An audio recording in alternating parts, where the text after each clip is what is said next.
Good morning. তোমরা সবাই কেমন আছো? আশা করি ভালো আছো। আমিও ভালো আছি। আর আজকে সকাল থেকে আবারও একটি নতুন ব্লগে তোমাদের সঙ্গে চলে এলাম। তো এখন ওই সকাল 7টা মতো বাজে। তো 7টা থেকে আমি আমার ব্লগটা শুরু করছি। তো ঘুম থেকে উঠেই হচ্ছে ব্রাশ করে নিয়েছিলাম। ব্রাশ করে তারপরে গ্যাসটা খুব ভালো করে মুছে নিলাম, কারণ ঘুম থেকে ওঠার পর আমাদেরকে এখন রান্নাবান্নার কাজে আসতে হবে। তো প্রথমেই ওই জন্য গ্যাসটা মুছে নিলাম, তারপরে চলে এলাম ব্রেকফাস্ট বানাতে। তো ব্রেকফাস্টে থাকছে পাউরুটিগুলোকে খুব সুন্দর করে হালকা তেল দিয়ে একটু করে সেঁকে নিচ্ছি।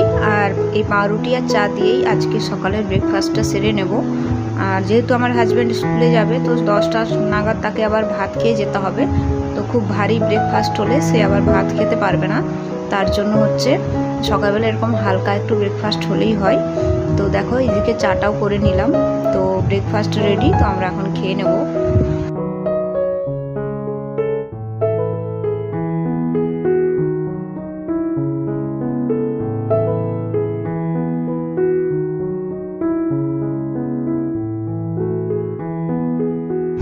আর অনেক দিন ধরেই এই ডালগুলো বাইরে ছিল, কৌটাগুলো যেহেতু পরিষ্কার করা হয়নি, তো কৌটাগুলো পরিষ্কার করে রেখেছিলাম। তারপরে এই যে বাইরে যে ডালগুলো ছিল সেগুলো এখন কৌটার মধ্যে দিয়ে দিচ্ছি।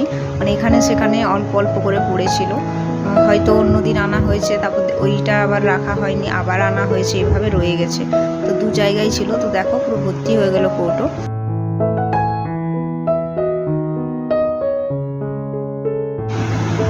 আর আজকে প্রচুর গরম, আজ নয় মানে দুদিন ধরেই প্রচুর গরম হচ্ছে। মানে এত রোদ হচ্ছে, আর বৃষ্টির তো ছিটে ফোটা কোনো নামগন্ধই নেই। তো খুবই কষ্ট রান্নাবান্না করতে। আর এইখানে তো আমাদের প্রচুর গরম, জলটাও যেন মনে হচ্ছে গরম হয়ে যাচ্ছে। মানে স্নান করছি, তার সারাদিন জল যে থাকছে ট্যাঙ্কিতে সেগুলো পুরো গরম হয়ে যাচ্ছে। তো খুব কষ্ট হচ্ছে, মনে হচ্ছে কবে বৃষ্টি হবে। আর এই গরমের মধ্যেই সব কাজবাজ করতে হচ্ছে। এইদিকে দেখো আমি ডালটা করে নিলাম, আর একটু তেলে হালকা একটু হলুদ দিয়ে দিলাম। হলুদটা আগে দিলাম কেন বলো তো, কারণ তাহলে ছিটকাবে না তেলটা। তারপরে যে সবজিগুলো দিয়ে দিলাম। সবজি বলতে আজকে আমি মিক্সড একটা ঘন্ট করব।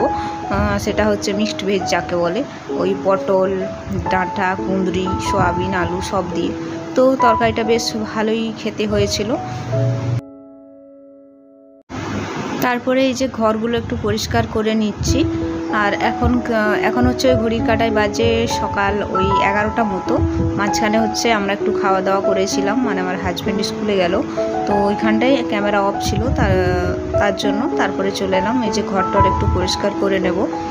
আর তোমরা যারা প্রতিদিন আমার ভিডিও দেখছো, যদি ভালো লাগে অবশ্যই ভিডিওতে একটা লাইক করে দিও। আমি প্রতিদিন আমার ডেইলি লাইফস্টাইল তোমাদের সামনে তুলে ধরি। তো যদি ভালো লেগে থাকে অবশ্যই আমার ভিডিওতে লাইক করো, আর যদি খুব ভালো লাগে অবশ্যই চ্যানেলটা সাবস্ক্রাইব করে আমার সঙ্গে থেকো। তো দেখো ঘরটা খুব ভালো করে পরিষ্কার করে নিচ্ছি। আর বাইরে যে আলোটা দেখতে পাচ্ছ প্রচুর মানে গরম, বাইরের মানে রোদটা কি পরিমাণে আছে সেটা ওই বাইরে লাইটটা দেখলেই তোমরা বুঝতে পারবে। ওখানে কিন্তু মানে একদম সাদা হয়ে আছে, মানে একদম মনে হচ্ছে যেন টিউবলাইট জ্বলছে বাইরে। তো কিছু করার নেই, এত গরমের মধ্যে তাড়াতাড়ি স্নানটা করতে পারলে বাঁচি। তারপরে এই যে খাওয়া বাসনগুলো যেগুলো আমরা খেয়েছিলাম সেগুলো ধুতে চলে এলাম।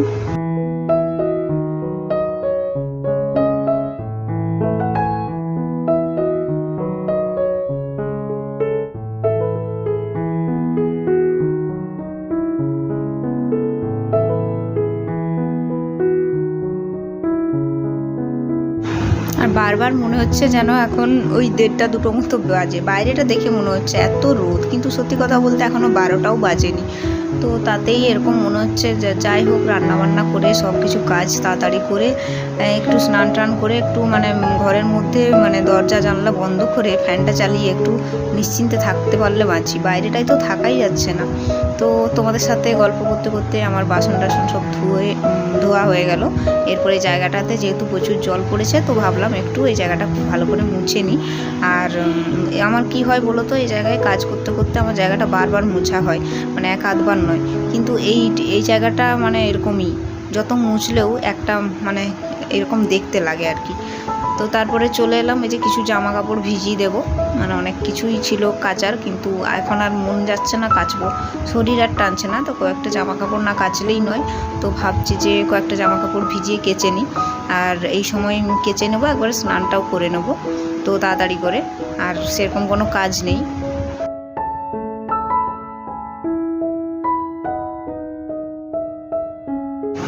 আর বালতির জলটা দেখছো তো কী পরিমাণে, মানে এত আসতে পড়ে, মানে স্নান করতেও খুব কষ্ট হয়, বলতে পারি না, যেহেতু এখানে ভাড়াই থাকি, তো সব রকমটা মানে মানিয়ে চলতে হয়। এই যে তারপরে স্নান টান করে এসে জামা কাপড়গুলো মিলে নিচ্ছি। আর এই বারান্দাটা এখানেই কিন্তু জামা কাপড় মেলা হয়, বাইরে মিলতে যায় না, যেহেতু আমরা ভাড়ায় থাকি, বারবার ওই তালা চাবি খুলে বেরোতে খুবই বাজে লাগে। আর এইদিকে দেখো, এই জায়গাগুলো একটু দেখিয়ে দিই, এই গাছগুলো পাতাবাহারের গাছগুলো, এগুলো মনে হয় পাতাবাহারেরই গাছ, তোমরা দেখো খুব সুন্দর লাগছে। আর এই যে আমাদের গ্রিলসে এখানেও গাছটা খুব সুন্দর লাগছে। তো এই জায়গাটা তোমাদের সামনে একটু শেয়ার করলাম, যদি ভালো লাগে ভিডিওটি অবশ্যই পাশে থেকো। আর আজকে আর ভিডিওটা বড় করলাম না, আজকে এত দূরই রাখলাম। তো তোমাদের সাথে আবার দেখা হবে, আজকে এত দূর পর্যন্তই থাকলো।